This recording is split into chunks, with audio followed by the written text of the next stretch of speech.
Good morning, lovely learners. I hope you all are doing well. In today's video, we will know what is subject and predicate. Before starting it, what is subject and predicate, we will recall what is sentence. A sentence is a group of word which makes complete sentence. हम पढ़ चुके हैं कि sentence ऐसे शब्दों का समूह हो जिसका कोई सार्थक अर्थ हो। तो अब सेंटेंस में दो पार्ट्स होती हैं। वो कौन से पार्ट हैं जिनके बारे में आज हम पढ़ेंगे? वह है सब्जेक्ट और प्रेडिकेट। तो देखिए क्या लिखा है इसके। When we make a sentence, जब भी हम कभी एक सेंटेंस बनाते हैं, वी नेम सम पर्सन और थिंग, हम किसी व्यक्ति और चीज़ का नाम लेते हैं, एंड से समथिंग अबाउट दैट पर्सन और थिंग, और उस व्यक्ति के बारे में या उस चीज़ के बारे में हम कुछ ना कुछ कहते हैं। In other words we must have a subject to speak about. दूसरे शब्दों में आप कह सकते हैं कि हमारे पास कोई ना कोई विषय यानी कि टॉपिक होता है जिसके बारे में हम बात करेंगे, एंड वी मस्ट से और predicate something about the subject, और हम उस सब्जेक्ट जो विषय था, जो टॉपिक था हमारे पास, उसके बारे में कुछ ना कुछ बात करते हैं। Hence every sentence has two parts, इसलिए हम कह सकते हैं कि हर सेंटेंस के जो है वो दो हिस्से होते हैं। वो कौन कौन से हैं दो हिस्से? तो पहला पार्ट है the part which names the person और thing we are speaking about, वो हिस्सा जिसमें उस व्यक्ति और चीज़ का नाम लिया जाए, नाम वाला पार्ट सेंटेंस का, उसको हम कहेंगे सब्जेक्ट ऑफ द सेंटेंस। और सेकंड है the part which tell something about the subject, वो हिस्सा जो हमें सब्जेक्ट के बारे में कुछ बताए, उसे हम कहेंगे predicate. Let's take an example अगर हम लिख रहे हैं तो लिखा है rose is a beautiful flower. Rose जो है एक सुंदर फूल है, ब्यूटीफुल फ्लावर। तो बात किसके बारे में कर रहे हैं हम? रोज़ के बारे में। रोज़ आ गया आपके पास सब्जेक्ट, और बाकी जो बचा हुआ पार्ट है जिसमें उसके बारे में क्या बताया गया है, इज़ ए ब्यूटीफुल फ्लावर, वो आ गया आपके पास प्रेडिकेट।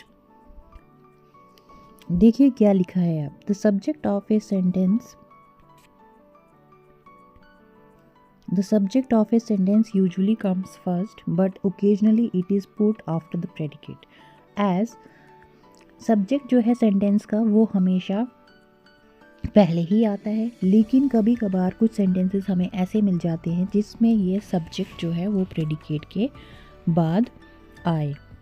जैसे आप देखेंगे हियर कम्स द बस, यहाँ बस आती है। तो बात किसके बारे में कर रहे हैं हम? बस के बारे में। तो आती है तो बस के बारे में। देखिए यहाँ पे इस सेंटेंस में बस जो है वो प्रेडिकेट के बाद आई हुई है।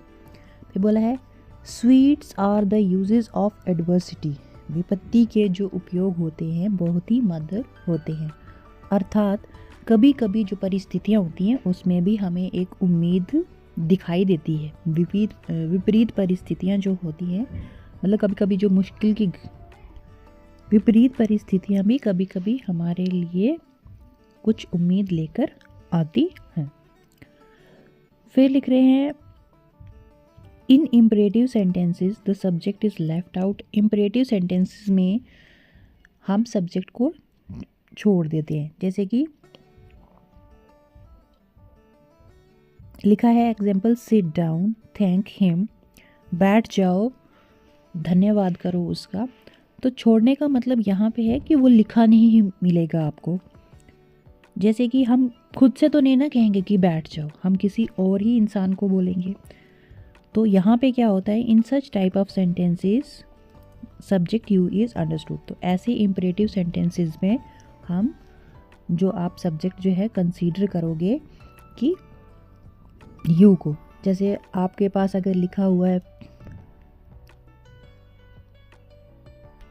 Give me water, give me water, मुझे पानी दो। अब ये हम खुद से तो नहीं ना कहेंगे कि मुझे पानी दो।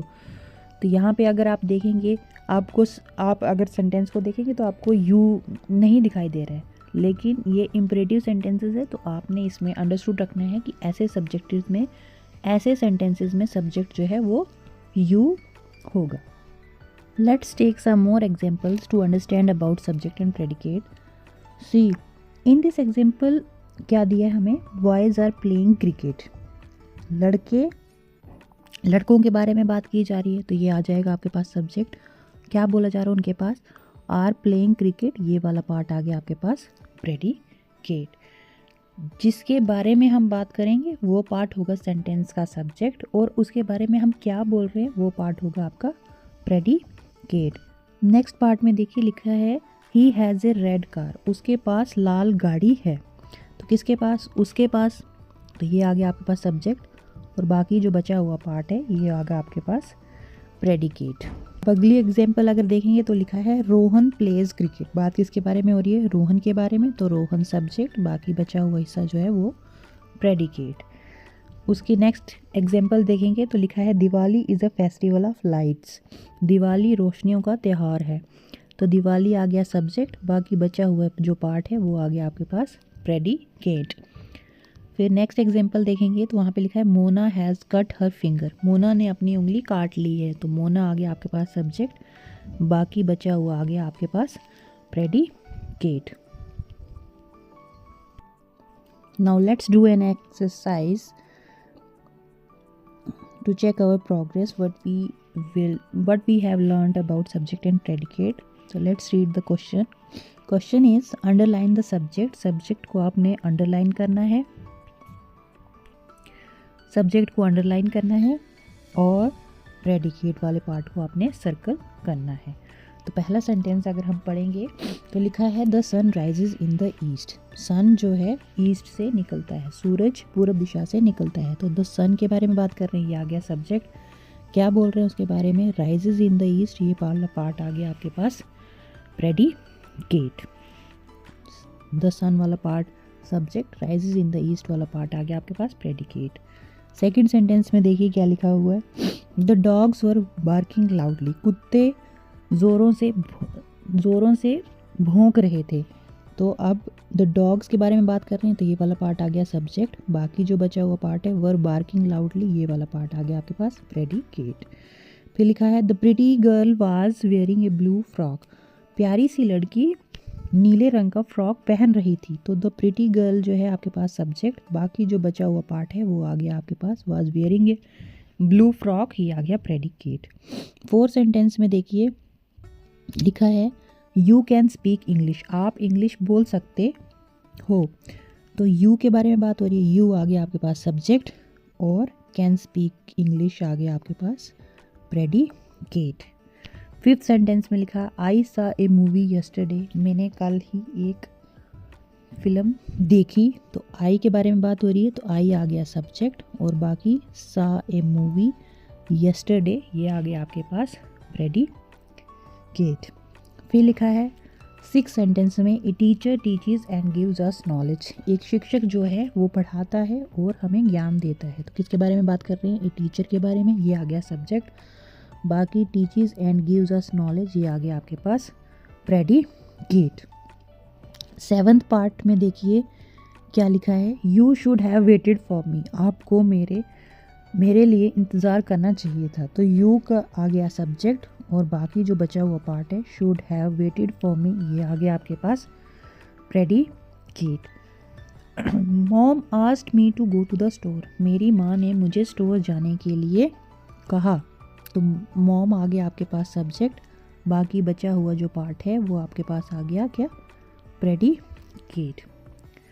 शी लाइक्स हर स्टूडेंट, वह अपने शिष्यों को बहुत पसंद करती है, तो शी आ गया आपके पास सब्जेक्ट, और लाइक्स हर स्टूडेंट्स आ गया आपके पास प्रेडिकेट।